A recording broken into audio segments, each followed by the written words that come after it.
Good morning, students. Dear students, today we will start our organic chemistry. तो जैसा कि आप सभी बच्चों को पता है कि हमने लास्ट रिडॉक्स रिएक्शंस को रिकवर किया। तो बच्चे रिडॉक्स रिएक्शन का आपने एनसीईआरटी पोर्शन क्लियर करना है।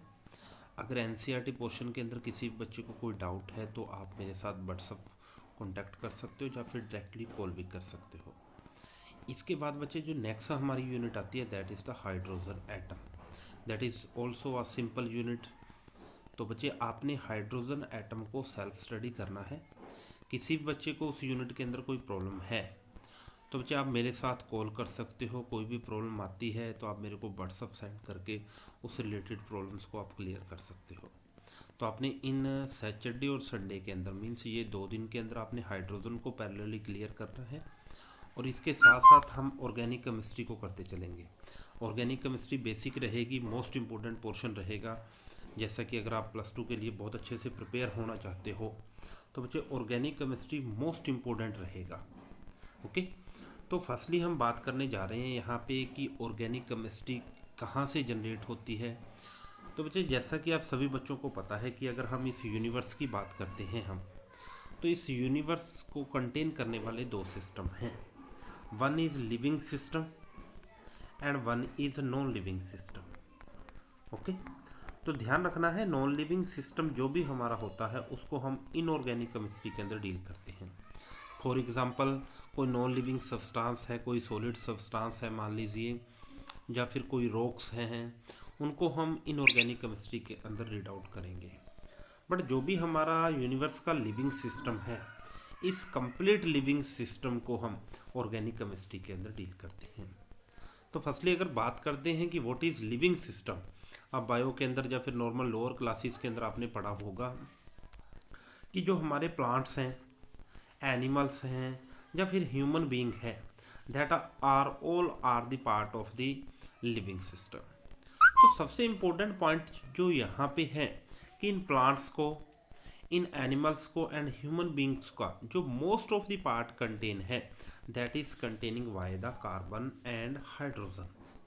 मीन्स इन कंप्लीट पार्ट को, इस लिविंग सिस्टम को मोस्ट ऑफ द जो इसका पार्ट बनता है वो कार्बन और हाइड्रोजन की हेल्प से मिलकर बना हुआ है।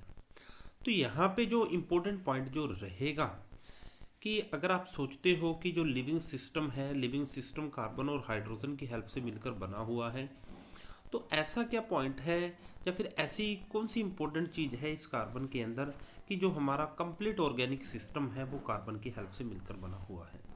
तो आज के लेक्चर के अंदर हम यही बात पढ़ने वाले हैं, जो यूनिक नेचर है कार्बन का उसके बारे में बात करेंगे। तो बच्चे ध्यान देना है, यूनिक नेचर के अंदर आपने ध्यान रखना है कि कार्बन के पास एक तो टेट्रा बैलेंसी होती है और इसके साथ साथ इसके पास जो एक मोस्ट इंपोर्टेंट प्रॉपर्टी है that is the catenation. Okay, तो फर्स्टली हम बात करने जा रहे हैं कि what is our tetravalency. तो सभी बच्चों को पता है कि जो बैलेंसी होती है it is the combining capacity of an elements. तो कार्बन के पास जो बैलेंसी होती है that is the 4। Means carbon हमेशा ही 4 बॉन्ड बनाता है। 4 बॉन्ड जब भी इसके बनते हैं तभी जाकर ये हाईली स्टेबिलिटी को गेन करता है।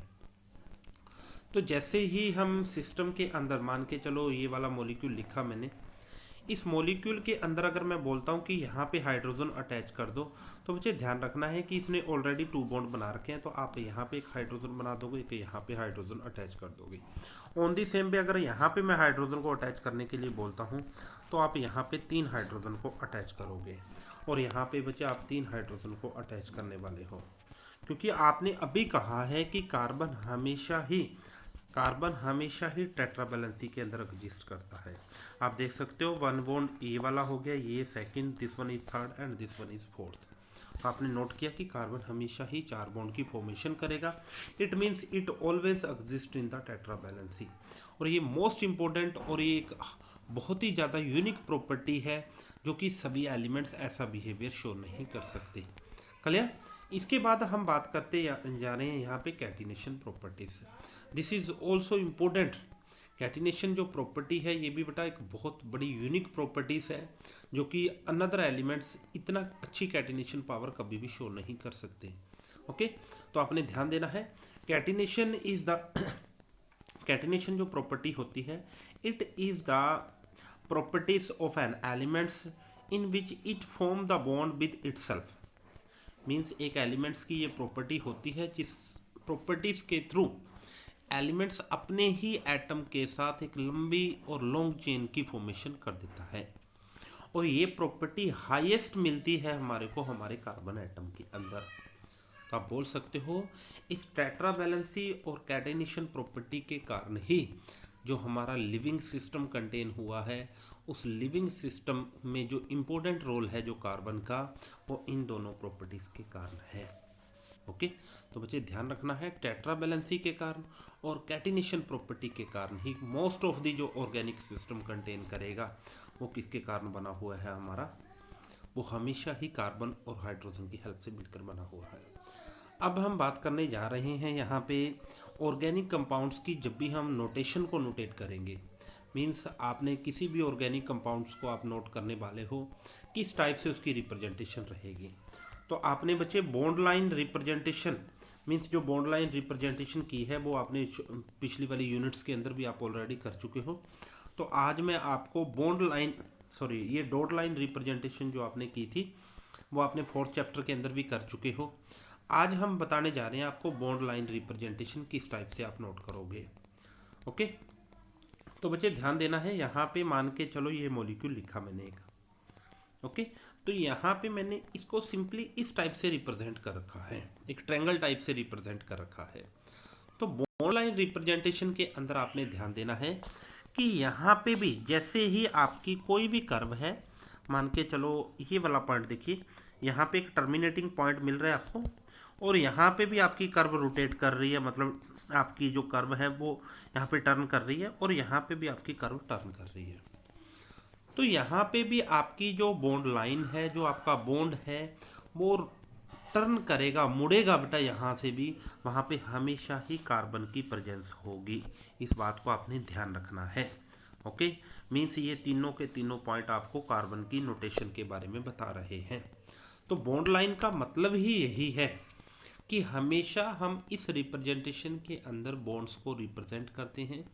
कभी भी हम हाइड्रोजन की रिप्रेजेंटेशन नहीं दिखाते, ना ही बेटा वहाँ पे आपको कार्बन की रिप्रेजेंटेशन देखने को मिलेगी। ये अंडरस्टूड होता है कि यहाँ पे भी आपकी कर्व रोटेट कर रही है, कर्व आपकी टर्न कर रही है, it means that represent the presence of the carbon atom. For example अगर आप यहाँ पे नोट करना चाहते हो इस मॉलिक्यूल के अंदर, तो यहाँ पे भी आपकी ये लाइन आपकी टर्न कर रही है, वहाँ पे भी उस टर्निंग पॉइंट के ऊपर कार्बन की प्रेजेंस है। ओके, और इसके साथ साथ आपने और मोस्ट इम्पोर्टेंट जो पॉइंट है दैट इज कि अगर आपका यहाँ पे कार्बन है तो कार्बन यहाँ पे अपनी 4 वैलेंसी को पूरा करेगा, मीन्स इसने 2 ऑलरेडी बॉन्ड की फॉर्मेशन कर रखी है, तो इसके साथ साथ यहाँ पे हाइड्रोजन की प्रेजेंस भी है। ओके, तो अब आपने बेटा क्या करना है, ये भी आपको स्क्रीन के ऊपर ये मॉलिक्यूल्स दिखाई दे रहे हैं, इन मॉलिक्यूल्स को ओपन करके, मीन्स जो आपको bond line only bond line representation आपको दिख रही है, तो इन बॉन्ड्स को ओपन करके मेरे को व्हाट्सएप के थ्रू बेटा सभी मॉलिक्यूल्स को मेरे को सेट करना है। अगर एक मॉलिक्यूल को और मैं डिस्कशन करने जा रहा हूँ यहाँ पे, फॉर एग्जांपल ये वाला मॉलिक्यूल देखिए, तो बच्चे यहाँ पे फर्स्टली देखो आपको 3 बॉन्ड दे रखे हैं, इट मीन सी होगा, सी के साथ 3 बॉन्ड है, फिर देखिए यहाँ पे फिर नेक्स्ट सी होगा, फिर यहाँ पे सी होगा, और इसके साथ सी रहेगा, और फिर बेटा यहाँ पे सी रहने वाला है। अब इस सेकेंड कार्बन के ऊपर यहाँ पे आप नोट कर सकते हो, यहाँ पे OH को रिप्रेजेंट कर रखा है, मीन्स यहाँ पे एक OH का मॉलिक्यूल होगा इस बॉन्ड के साथ, और इसके बाद आप हाइड्रोजन को पूरे करोगे।